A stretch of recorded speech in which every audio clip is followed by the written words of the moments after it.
कृपया बच्चे इस वीडियो से दूर रहे और यदि आप अकेले में हो तो इस वीडियो से दूर हो जाओ। Horror story.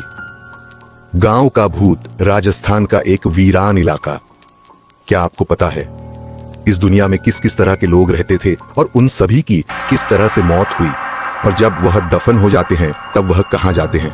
तो चलिए इसी बात को लेकर मैं आपको एक सच्ची हॉरर स्टोरी बताना चाहता हूं। क्या आप भूत, प्रेत और रहस्यमयी शक्तियां पर विश्वास करते हो या नहीं, मुझे नहीं पता, लेकिन मैं विश्वास करता हूं। कभी कभी ऐसी घटना हमारे साथ हो जाती है जो हमें अतीत में सताती है, जो हमारा पीछा कभी नहीं छोड़ती। चाहे हम कहीं भी चले जाए। सूरज हॉरर स्टोरी। यदि आप अकेले में हो तो इस वीडियो से दूर हो जाओ और हाँ, सब्सक्राइब करना मत भूलना। साल 1998। राजस्थान का एक वीरान इलाका। राहुल, अजय, निकिता और सुमित, 4 दोस्त जो घूमने के बहुत शौकीन थे। उन्होंने सुना था कि राजस्थान के एक दूर दराज इलाके में एक गांव है जिसे लोग मृत गांव कहते हैं। वहां कोई नहीं रहता और रात होते ही अजीब और गरीब घटनाएं होने लगती हैं। चारों दोस्तों ने इसे अफवाह मानकर वहां जाने की योजना बनाई। गांव का रहस्य। वे सुबह गांव पहुंचे। गांव सच में वीरान था। टूटी फूटी झोपड़ियां, चारों ओर सूखी जमीन और पेड़ों पर बैठे कौवे। न कोई इंसान, न ही किसी के रहने के निशान। सुमित ने मजाक में कहा, अरे ये तो सच में भूतिया लगता है। निकिता को अजीब महसूस हो रहा था।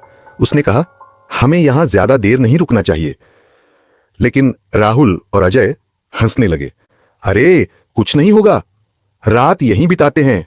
अगर कुछ डरावना हुआ तो देख लेंगे। रात के 12 बजते ही ठंडी हवा चलने लगी। झोपड़ियों से अजीब सी फुसफुसाहटें आने लगीं। राहुल ने टॉर्च जलाकर देखा, चारों ओर कुछ भी नहीं था। तभी निकिता की चीख गूंज उठी। सभी दौड़कर निकिता के पास पहुंचे। उसने कांपते हुए बताया, मैंने एक परछाई देखी, वह झोपड़ी के अंदर चली गई।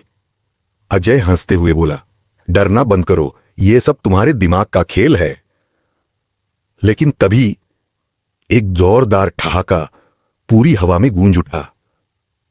चारों दोस्त जड़ हो गए। हवा में किसी के बोलने की आवाज आने लगी। तुम लोग यहां क्या कर रहे हो? भाग जाओ वरना। राहुल ने हिम्मत दिखाते हुए आवाज के पीछे जाने का फैसला किया।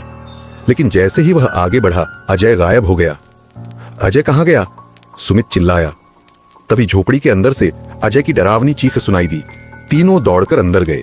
वहां अजय जमीन पर बेहोश पड़ा था, लेकिन उसकी पीठ पर गहरे नाखूनों के निशान थे, जैसे किसी ने उसे खरोंच दिया हो। निकिता रोने लगी, हमें यहां से निकलना होगा।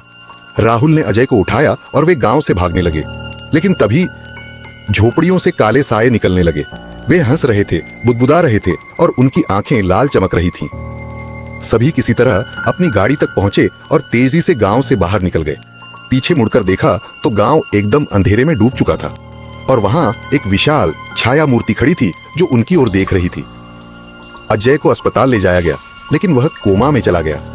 जब उसने होश में आकर बताया तो उसकी बातों ने सबको हिलाकर रख दिया। मैंने देखा, वे इंसान नहीं थे, वे कुछ और थे और वे हमें जिंदा नहीं छोड़ते। आज भी रहस्य बरकरार है। आज भी वह गांव वीरान है और जो भी वहां जाता है वह कभी लौटकर नहीं आता। क्या तुम वहां जाने की हिम्मत करोगे? ऐसे ही हॉरर स्टोरी सुनने के लिए हमारे चैनल को सब्सक्राइब करिए और हाँ, कमेंट में बताना कि स्टोरी कैसा था।